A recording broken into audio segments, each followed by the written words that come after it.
SpaceX's lack of experience, $1.6 billion, overruled, could compromise Neil safety. Armstrong testified against commercial spaceflight. No, I wish they would come and visit and see the hardware that we're doing here. And I think that would change their mind. You know, those guys are heroes of mine.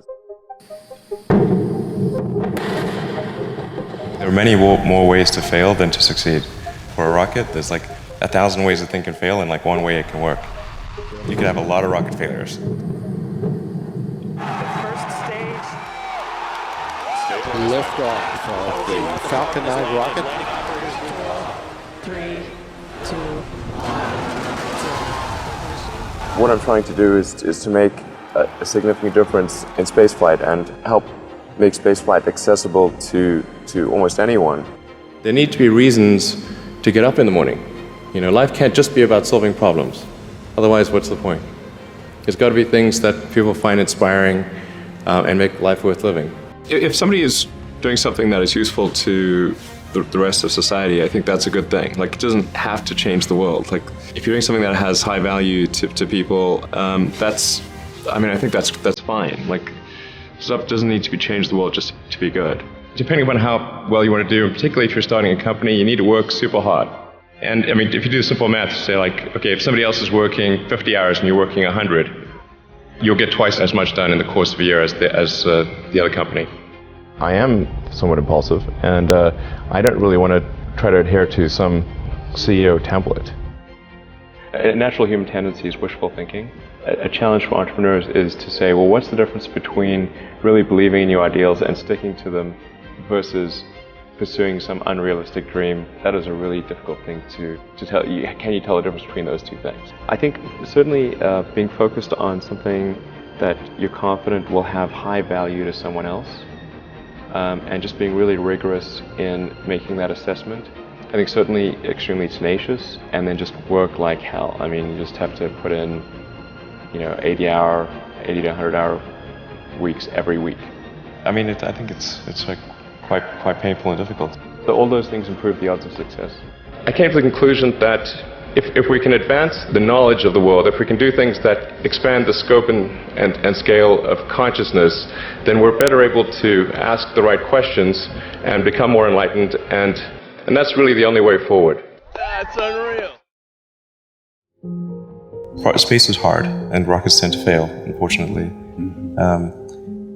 Even when you've got like a lot of really smart people working super hard to minimize the probability of failure, it's still there, and it's quite significant. And people have asked me like, well, why are rockets especially hard? And part of it is like everything has to work the first time. Like there's no, you can't do a recall, you can't patch it. It's like 9 minutes to orbit or it's over. You can never test the rocket completely in the environment that it's actually going to experience. You can't fully recreate something that's moving super fast in a vacuum on the surface of Earth. Like you can only really recreate that in space. I mean, I think it's like quite painful and difficult, honestly, and it feels terrible. I mean, the company's sort of looking to me to rally them, and I do. But I honestly feel super bad. So what does super hard mean? Well, when my brother and I were starting our first company, instead of getting an apartment, we just rented a small office and we slept on the couch. And we showered at the YMCA, and we're so hot up we had just one computer. So the website was up during the day, and I was coding at night. 7 days a week, all the time. If other people are putting in 40-hour work weeks and you're putting in 100-hour work weeks, then even if you're doing the same thing, you know that you will achieve in 4 months what it takes them a year to achieve. When I was young, I didn't really know what I was going to do when I got older.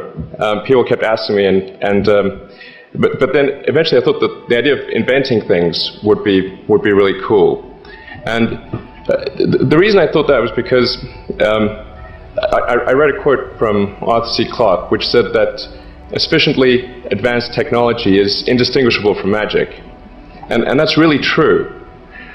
If you go back, say 300 years, The things that we take for granted today would be, you'd be burned at the stake for. Being able to fly, that's crazy. Being able to see over long distances, being able to communicate, having effectively with the internet a group mind of sorts, and having access to all the world's information instantly from almost anywhere on the earth. This is stuff that really would be magic, or would be considered magic in times past. In fact, I think it actually goes beyond that, because there are many things that we take for granted today that weren't even imagined in times past. They weren't even in the realm of magic. So it actually goes beyond that. So I thought, well, if I can do some of those things, basically if I can advance technology, then that's like magic, and that would be really cool. And I was at sort of a slight existential crisis, because I was trying to figure out what does it all mean? Like, what's the purpose of things? And I came to the conclusion that if we can advance the knowledge of the world, if we can do things that expand the scope and scale of consciousness, then we're better able to ask the right questions and become more enlightened, and that's really the only way forward. For any given company, just can keep thinking about, are these efforts that people are expending, are they resulting in a better product or service? And if they're not, stop those efforts. And then the final thing is don't just follow the trend. You may have heard me say that it's good to think in terms of the physics approach or first principles, which is, rather than reasoning by analogy, you boil things down to the most fundamental truths you can imagine, and you reason up from there. And this is a good way to figure out if something really makes sense, or if it's just what everybody else is doing.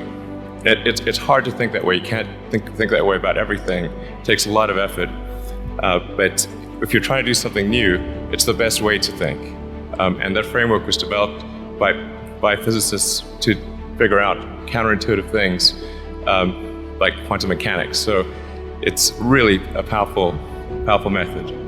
I think that the final thing I would encourage you to do is, now is the time to take risk. You don't have, you don't have kids.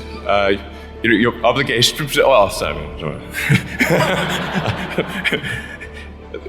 Probably don't have kids.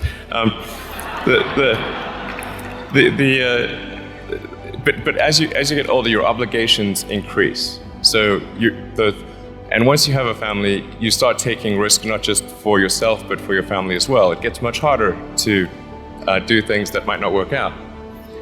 So now is the time to do that before you have those obligations. So I would encourage you to take risks now. Do something